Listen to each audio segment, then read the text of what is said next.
Imaginaros que yo soy condenado y os ponéis de acuerdo, firmáis un indulto colectivo, que este pobre hombre que nos explicó una mañana de primavera en el indulto se merece un indulto, solo para lo explicado, y conseguís que yo sea indultado por el gobierno y salga a la calle. Por eso, en la primera diapositiva ponía un señor partiendo los alambres de la cárcel. ¿Qué efecto? ¿De qué efecto me beneficio yo? En primer lugar, mi pena queda completamente extinguida, como si me muriera. Queda completamente extinguida. Sabéis que la responsabilidad penal no es transmisible a los herederos. Tiene efectos de cosas juzgadas. Nunca más me van a poder juzgar por esos hechos. No afecta a los antecedentes penales. Cuidado, los antecedentes penales los voy a seguir teniendo en el Ministerio de Justicia. Cuidado. Los antecedentes no me los quitan. Se me extingue la pena, pero no me quitan los antecedentes. Tengo que satisfacer la responsabilidad civil derivada del delito. O sea que si tengo que pagar una cantidad por la restauración del daño, por la reparación del daño, por la indemnización del daño, lo tengo que hacer. Y además en ocasiones los indultos se condicionan a la satisfacción de la responsabilidad civil, entre otras cosas porque cuando se le da trámite a los perjudicados por el delito dicen no nos oponemos, pero siempre que se nos satisfaga la responsabilidad civil. Cabe el indulto de la pena pecuniaria. Cabe que si se impone una multa en un determinado delito, esa pena pecuniaria sea también indultada por el gobierno, total o parcialmente, y también de las penas accesorias, salvo en el caso de la inhabilitación para cargo público. También estas penas accesorias, salvo en este supuesto, son perfectamente indultables. Y vamos a entrar en una de las partes más áridas de la intervención mía aquí esta mañana, quizás la más densa desde el punto de vista jurídico, y es si cabe algún recurso contra la denegación o contra la concesión del indulto. ¿De qué va a depender? ¿De qué vamos a hacer? Hombre, va a depender en primer lugar de la propia naturaleza jurídica del indulto en sí mismo. Hasta el año 2001, el Tribunal Supremo Español, a través de un auto y de otras disposiciones que emanaban de su cuerpo de doctrina, decían que los indultos estaban exentos, quedaban fuera del control jurisdiccional. Esto significa que si te daban el indulto perfecto y si no, pues no perfecto, pero que no podías recurrir frente a él. Sin embargo, ha habido una sentencia relativamente reciente en España, relativamente reciente, del 20 de febrero del año 2013, en relación con un indulto de un famoso banquero, en el que una vez que se produce el indulto por parte del gobierno español, no de este, sino del anterior gobierno de Rodríguez Zapatero, determinadas personas interponen un recurso contencioso administrativo contra la decisión del gobierno de indultar a esta persona. Lo habéis conocido la mayoría por los medios de comunicación. Tiene que ver en realidad con reglas de compliance del establecimiento de la institución bancaria y tiene que ver también con una cuestión que ya yo he participado, y es que el gobierno de Rodríguez Zapatero, que para algunas cosas era más fuerte que el Papa, no solamente indultó la pena de este banquero, sino que además extendió el indulto también a los antecedentes penales. Fijaros que la decisión no era inocua porque la cancelación de los antecedentes penales, de acuerdo con las normas de funcionamiento casi deontológicas de la banca, permitían por esta vía que el banquero volviera a su actividad profesional. Por tanto, la decisión no era en modo alguno inocua, era una decisión que intentaba buscar un efecto dominó. Te indulto la pena, te cancelo los antecedentes y por esa vía ya no te estrangula la norma pseudo-deontológica de la banca la posibilidad de volver a tu puesto de trabajo. Esto se recurrió, y lo más importante de todo, es que nuestro Tribunal Supremo, la Sala Tercera, la Sala de lo Contencioso Administrativo, dijo que los indultos son susceptibles de control jurisdiccional. O sea, que cabe el recurso contra la decisión de indulto. En cuanto a los límites y requisitos que deriven directamente de la Constitución o de la ley, pese a que se trate de actos del gobierno, incluidos entre los denominados actos políticos, sin que ello signifique que la fiscalización sea íntegro y sin límite de ningún género. Por tanto, aquí veis cómo definitivamente el Tribunal Supremo impone una doctrina en virtud de la cual caben recursos jurisdiccionales contra la decisión del indulto. Y respecto al control del indulto, os diré que forma parte de la fase de ejecución de la pena. Es decir, es el tribunal penal que esté llevando la ejecutoria el encargado de realizar todos aquellos trámites que tengan que ver con la formalización del indulto concedido.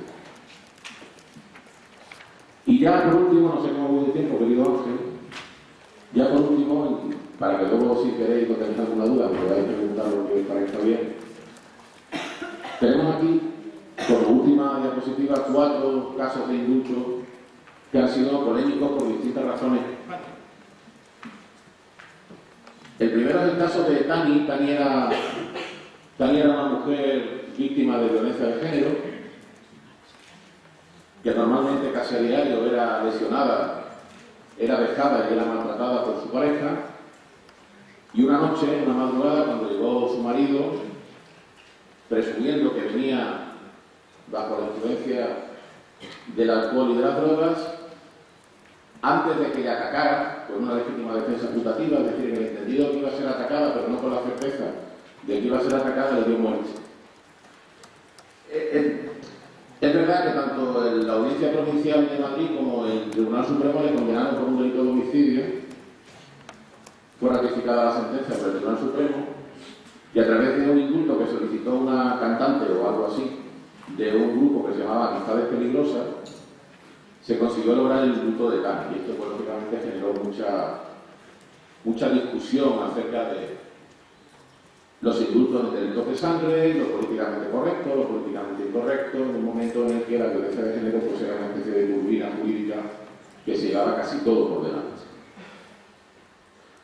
El segundo es el caso del antiguo ministro del Interior del gobierno español en la época de Felipe González y de su secretario de Estado del Interior, que era Rafael Vera, el ministro era José de Nuevo, que fueron condenados en el llamado caso Val por el Tribunal Supremo Español, ratificando la condena del Tribunal Constitucional, y que plantearon un indulto que fue el que firmó precisamente el alcalde de Ciudad Rodrigo y que fue concedido por el gobierno de José María Aznar. ¿Qué fue lo más llamativo de este indulto? Lo rápido que fue. Lo rápido que fue. Me parece que tardaron 42 días en darle el indulto a estos dos internos que se encontraban en la prisión de Guadalajara. El caso de Alfredo Sáenz, que lo acabo de referir, que es el caso que acabamos de comentar de este banquero que ha sido indultado por el gobierno de Rodríguez Zapatero y que ha generado esta sentencia de febrero del 2013 tan interesante. Y por último, quizás el más triste de los indultos recientes. Estaba incluso a punto de no decirlo, porque como sabía que venían aquí muchos queridos colegas de otros países del sur y del centro de América, digo, me lo voy a callar para que vean que en España no pasan estas cosas. Pero quizás sea bueno que lo sepan. Quizás sea bueno que sepan que en España hay un gobierno, como es el actual, que ha indultado a 4 mozos de escuadra, a 4 funcionarios de la Policía Autonómica del gobierno catalán, o de la Comunidad Autónoma Catalana, por torturar en dependencias policiales a unas personas que estaban detenidas cautelarmente por la presunta comisión de un delito. Creo que no se puede caer más bajo desde el punto de vista político y desde el punto de vista jurídico a la hora de mostrar una absoluta miopía respecto a lo que debe ser el indulto. Porque si para algo no debe servir el indulto es para precisamente extinguir la responsabilidad de funcionarios de la policía que torturan a personas que están detenidas en las celdas. Pero el gobierno español lo ha hecho. Lo ha hecho este y lo podrían haber hecho otros. No es una cuestión de bandería política. Es una cuestión de oportunidad. Y con esto termino. El gran problema estructural del entendimiento del indulto es que es un instituto que gira en torno al principio de oportunidad. Y era oportuno que Rafael Vera y José Vera Nuevo, y yo personalmente, por razones que algunos conocen, era el primero en alegrarme. Era necesario que salieran muy rápido de la cárcel. Cuando otras personas que han sido condenadas por hurtos o por robos casi famélicos han pedido el indulto, están todavía esperando. Y de hecho, yo recuerdo mucha gente que reclamaba que qué pasaba con el indulto de su hijo, por qué tardaba 2 años y el otro tampoco. En definitiva, el problema del indulto es su propia naturaleza. El indulto es un escorpión que se pica solo. El problema del indulto es ese, que su propia naturaleza le convierte en algo arbitrario, oportunista, demasiado político y, en definitiva, voy a terminar con una idea que ya os he participado a lo largo de mi exposición. Lo que hay que hacer es un derecho penal verdaderamente democrático. Lo que hay que hacer es un derecho penal verdaderamente proporcionado. Lo que hay que hacer es verdaderamente un derecho penal de mínimo.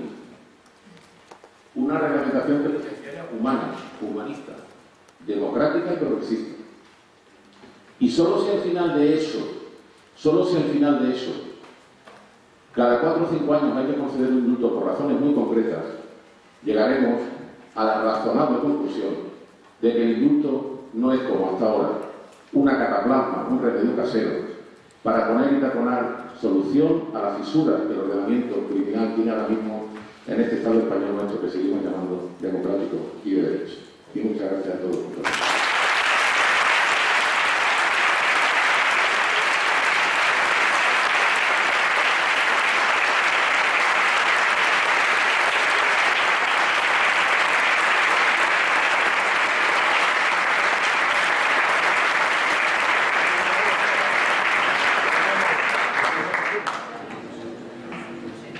¿Alguien quiere formular alguna pregunta al profesor doctor Rechiarelli?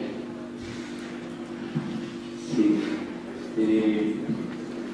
Soy Daniel Maurate de Perú y la verdad que no pensaba preguntar nada, pero escuchando una brillante conferencia de un gran penalista español de esta universidad, entonces me provoca preguntarle respecto al caso que nosotros tenemos en el Perú.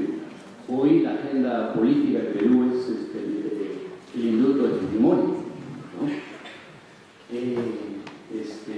Hay dos posiciones, una que encabeza Javier Valleriestra, que señala que es una facultad del presidente, es una facultad que no pasa por ningún ministerio, ninguna instancia administrativa, y solo el presidente es el competente para darlo, ¿no? Y hay otra posición que señala que el artículo 121, inciso 1 de la Constitución peruana dice que la principal labor del presidente es hacer que se cumplan las leyes. Y hay una ley en el Perú que prohíbe el indulto a los que han cometido el delito de secuestro. En consecuencia, no le correspondería legalmente, técnicamente, el indulto a el ingeniero Fujimori. Me gustaría escuchar su comentario.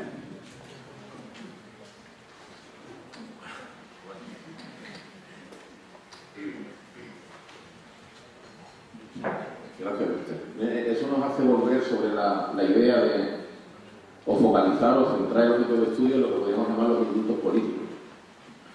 Mire, en España hay un refrán, hay una expresión que no sé si ustedes la tendrán, si no la puedo importar allí sin problema alguno, y que dice lo siguiente: cuando las barbas de tus vecinos vean cortar, pon las tuyas a remojar. O sea, que al siguiente que afeitan es al segundo. ¿Esto qué significa? Porque indiscutiblemente, digamos que el poder político tiene el cutis más fino. Tienen ustedes aquí a Ángel Núñez Sánchez, que conoce esta materia de primera mano mucho mejor que yo, porque ha estado en el Ministerio de Justicia trabajando sobre esto. Los indultos políticos, digamos que tienen un cutis más fino. ¿Por qué tienen un cutis más fino? Pues precisamente por eso. Quizás no tanto en Perú, pero en países como España, donde domina el bipartidismo, parece lógico pensar que el partido A tenga cierta propensión a indultar a los políticos del partido B, por si alguna vez el partido B necesita que sus políticos sean indultados por los del partido A. ¿Y esto qué es lo que introduce en el debate? Pues una mancha de sombra, una mancha de duda acerca del pedigrí democrático de ese indulto, que no es de hacer una medida de gracia y, por tanto, sometida en cierto modo a una arbitrariedad consentida por el poder político y por el poder público. Yo creo que debería imponerse, en el caso de Perú, el imperio de la ley. El imperio de la ley nos dice efectivamente que, a diferencia de lo que sucede en España, donde no existe una restricción de qué delitos no pueden ser indultados, en el caso de Perú está muy claro qué delitos no merecen el perdón del Estado. Y si el señor Fujimori, como parece, ha cometido algunos de esos delitos, no entiendo por qué tiene que hacerse una excepción respecto a él.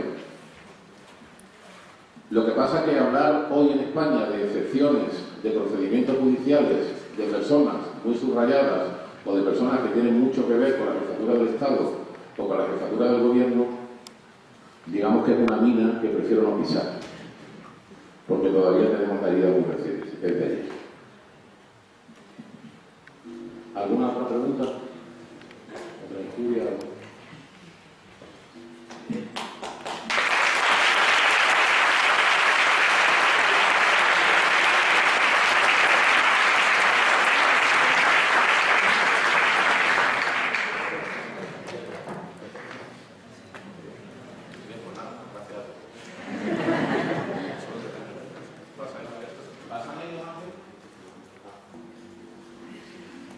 Ahora intervendrán en la mesa. En primer lugar, a su derecha se encontrará don Ángel Núñez, que ostenta el cargo de fiscal de la Audiencia Provincial de Cádiz, y nos hablará sobre el delito urbanístico en el Código Penal Español. Y el profesor doctor José Luis González Cuixart, procedente de la Universidad de Valencia, que nos hablará sobre el delito de prevaricación urbanística, que le procederá unas palabras el profesor doctor Emilio Cortés de Quereri. Muchas gracias.